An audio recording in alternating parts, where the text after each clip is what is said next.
The greatest player in the world now has a new deal. LeBron James has signed a 2-year contract extension with the Lakers, his agent announced, worth $85 million. So I'm just jotting down what notes I can for you here. 2 for $85 for LeBron.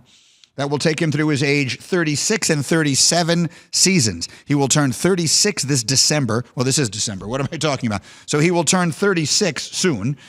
This is his age 36 season, and then it'll take him through his age 37 season. That will be his 20th year in the NBA. And we know his stated goal has been to try to play someday with his son, Bronny. His son is scheduled to graduate from high school in the year 2023. He is the class of 23. So if the rules change by then and there's no more like minimum age in the NBA, the whole one and done thing that I think is going away, then in theory, in the 23-24 season, LeBron would be a free agent, and he could go play with Bronny someplace. They could play together if LeBron wanted to play his 21st season, if it all were to go that way. But let's not get ahead of ourselves. What actually matters here is that LeBron is under contract, not a surprise. He and Anthony Davis will run it back in Los Angeles. They've added pieces. They've added Montrezl Harrell. They've added Schroeder from Oklahoma City. They've added Marc Gasol. And they go into this season as a significant favorite to win another NBA championship. And again, at the risk of getting ahead of myself, that would be 5 for LeBron. And we all know what that would mean, what that would start to mean. But so he's got that going for him. And now he's got, $42.5 million a year going for him as well. And I have zero issue with the money. There's no amount of money he isn't worth. None. If you could just attach a value to players, to whatever it is they actually are worth both financially and competitively, NBA stars and quarterbacks would be by far the most valuable. They are all underpaid. If there were no salary cap in football, then imagine how much money Patrick Mahomes, he's getting paid $500 million with the salary cap. Imagine how much money Patrick Mahomes could get in a sport that had no salary cap and in which he was an unrestricted free agent. How much money is LeBron James actually worth to a team, to a league? It's kind of hard to calculate. So LeBron James, every penny that he gets, I'm good with, no problem whatsoever. And we'll see if he winds up putting another championship or 2 on the mantle while he's there. But 2 more years, $85 million for LeBron, 36 and 37 age seasons. It'll be 20 years in the NBA by the time he's done with his extension, and we'll see how it goes. It is a 2-year extension for LeBron, so he's now tied to the Lakers for 3 more seasons. This coming year, he makes $39 million. Then the extension, which is an $85 million extension, it'll be 41 and change the first year, 44 and change the second. That'll be his 20th season in the NBA. If he goes that far, it'll be his age 37 season if he gets there. He averaged 25 points, 10 assists, and 8 boards last year, was second in MVP and should have been the MVP of the league. So again, LeBron James, no surprise, contract extension in LA. They're putting the band back together again there with him and Anthony Davis. They're adding pieces like Schroeder and Gasol and Harrell. And so the Lakers will enter this season, particularly with the terrible injury to Klay Thompson, they will enter this season as a significant favorite to win another. In the hour, LeBron James has signed a 4-year, $153 million deal with LA in 2018. Well, now he's got an extension that's going to keep him in LA through the 22-23 season, which, oh, by the way, would be his 20th NBA season. We now welcome in our NBA reporter, Dave McMenamin. Why do this now, Dave?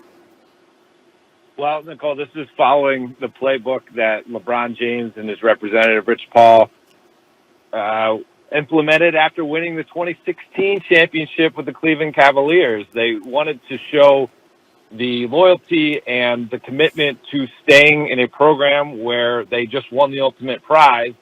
And so in that scenario, of course, he was going to be a free agent and signed a new deal. In this scenario, he's coming off the championship, already had a year guaranteed this year on his deal. This adds another guaranteed length of time that you'll see him in the purple and gold. Okay, so it's 2 years, $85 million. But the big question going into this free agency period was not LeBron, it was Anthony Davis. So what does all of this mean for AD? Well, certainly we've heard rumblings for weeks now that this would be the time where Anthony Davis would, look to sign his extension.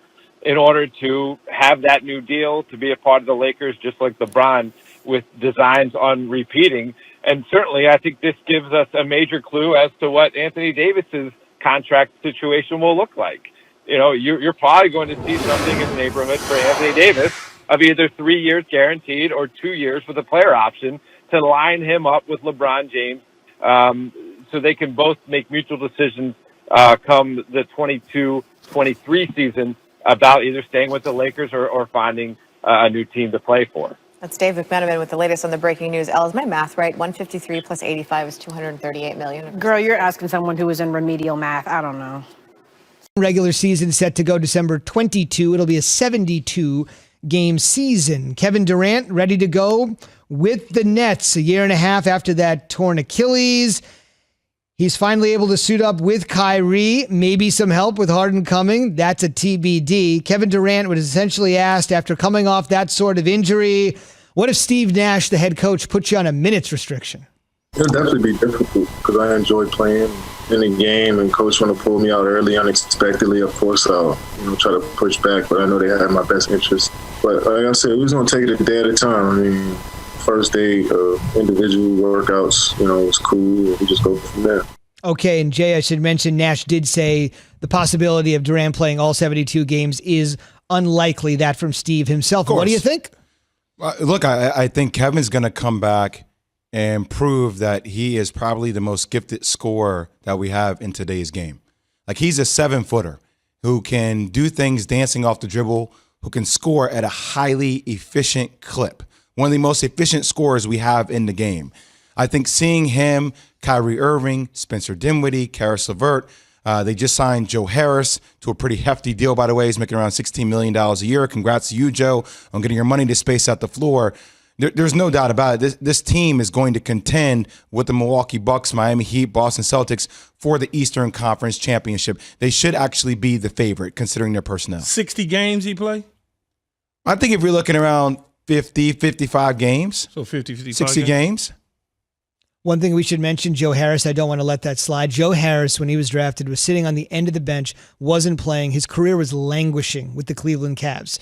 He just signed a $75 billion huge deal. He was like you needed a telescope to see him on the end of the Cavs bench. $75 million. I mean, there was a reason why J.J. Redick, when he went to the New Orleans Pelicans, he got I think he got a $24 million deal for 2 years, right? Guys who can space out the floor create operating room for guys who can do things off the bounce. So if you're Kevin Durant or if you're Kyrie Irving, you can do things, defenses can collapse in if you don't have a guy that can space you out, kick the ball to, that keep you home, that keep you honest. That's what Joe Harris is moving forward. And Steve Nash also did tell Malika Andrews that they're going to be implementing a style, which I think is going to be crazy exciting to watch them play. Key, we're going to games, we're sitting courtside. When we get the vaccine, we're able to go to games. But it was the fact that you're going to play 7 seconds or less. So Steve Nash played this with Mike D'Antoni, where they come down, they try to score 7 seconds or less. They try to keep the pressure on you offensively by increasing the pace of the game, which is only going to make the way they play even more exciting with the scores that they have. Yeah, I like the 7 seconds, but then when you throw the Mike D'Antoni in there, I'm like, that just, you know how I feel about that fast-paced Houston stuff. I just hope it ain't that. Because I don't care who you have. You can have the greatest players in the world. It just seemed like that does not get you a championship. And we should mention, for those that are not familiar, Mike D'Antoni is now an assistant coach of the Brooklyn Nets. But from a familiarity standpoint, even though you said that kind of style has not won an NBA championship, for a guy that's never coached an NBA game like Steve Nash, to be able to turn around and look at the coach that led him to winning 2 MVPs, that's got to be amazing. It's not even about the style of play. It's about the in-game adjustments, the timeouts, and the rotation, who you want in, who you want out, all of those sort of things. That is very, very important when you're a young head coach or first-time head coach, to get a veteran guy who's done it many times over to help